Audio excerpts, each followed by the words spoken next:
ممتا کے جذبے سے بھرپور امریکی ادیب شیل سلور اسٹرائن کی یہ کہانی دا گیونگ ٹری یعنی دیالو درخت اگر ہلا کر نہ رکھ دے تو آنکھوں میں نمی ضرور لے آتی ہے۔ تعلیمی مقاصد کے لیے پیش کی جانے والی یہ سبق آموز کہانی سیب کے درخت اور ایک لڑکے کے گرد گھومتی ہے جو روزانہ درخت کے پاس کھیلنے آتا تھا۔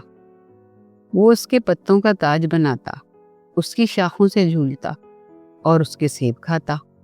جب وہ تھک جاتا تو اسی کے سائے میں سو جاتا۔ دونوں ایک دوسرے سے بہت پیار کرتے تھے۔ دونوں کے درمیان تعلقات میں خاص بات یہ تھی کہ دونوں ایک دوسرے کی بات سمجھ لیتے تھے۔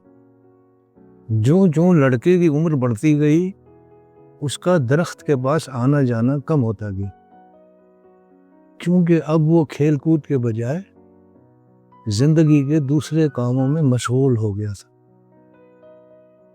ایک دن لڑکا درخت کے پاس آیا اور بولا کہ اسے پیسوں کی ضرورت پڑ گئی۔ درخت نے کہا کہ اس کے پاس پیسے تو نہیں ہیں، البتہ وہ اپنے سیب دے سکتا ہے جنہیں بیچ کر پیسے مل سکتے ہیں۔ لڑکے نے اس کا شکریہ ادا کیا اور سارے سیب بیچ دیے۔ لڑکے کے کام آ کر درخت کو بہت خوشی ہوئی تھی۔ کافی عرصے کے بعد لڑکا جب وہ آدمی بن چکا تھا پھر آیا اور کہنے لگا کہ اسے گھر بنانے کے لیے لکڑی کی ضرورت ہے۔ اس پر درخت نے پیشکش کی کہ اس کی شاخیں کاٹ کر لے جائے تاکہ وہ گھر بنا سکے۔ لڑکے نے درخت کا شکریہ ادا کیا اور شاخیں کاٹ کر لے لیا تو درخت ایک دفعہ پھر خوش ہوا کہ وہ لڑکے کے کام آ گیا۔ مزید وقت گزرا تو ایک دفعہ پھر وہ درخت کے پاس آیا، کچھ اداس سا تھا۔ کہنے لگا کہ اس کے حالات اچھے نہیں اور وہ قسمت آزمائی کے لیے کہیں دور جانا چاہتا ہے اور اسے سفر کے لیے کشتی چاہیے۔ اس پر درخت بولا کہ اس میں پریشانی کی کیا بات ہے، تنا کاٹ کر کشتی بنا لو۔ اس نے درخت کا شکریہ ادا کیا اور کشتی بنا لی۔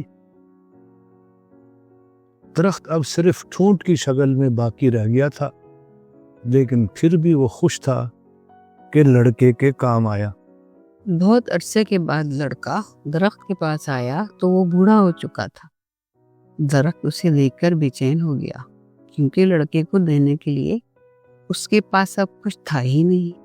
اس نے بڑی شرمندگی کے انداز میں کہا، مجھے افسوس ہے کہ تمہیں دینے کے لیے میرے پاس اب کچھ بھی نہیں ہے، نہ سیب ہے، نہ شاخیں ہیں اور نہ ہی تنا۔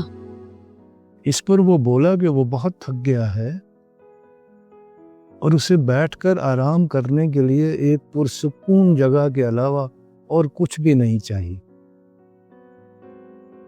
یہ سن کر درخت کی بے چینی دور ہو گئی اور وہ بولا، اس ٹھونٹ سے بہتر بیٹھنے اور آرام کرنے کی اور کون سی جگہ ہو سکتی ہے۔ بوڑھے نے اس کا شکریہ ادا کیا اور آرام سے ٹھونٹ پر بیٹھ گیا۔ درخت اس کے کام آنے پر ایک دفعہ پھر خوش ہو گیا تھا۔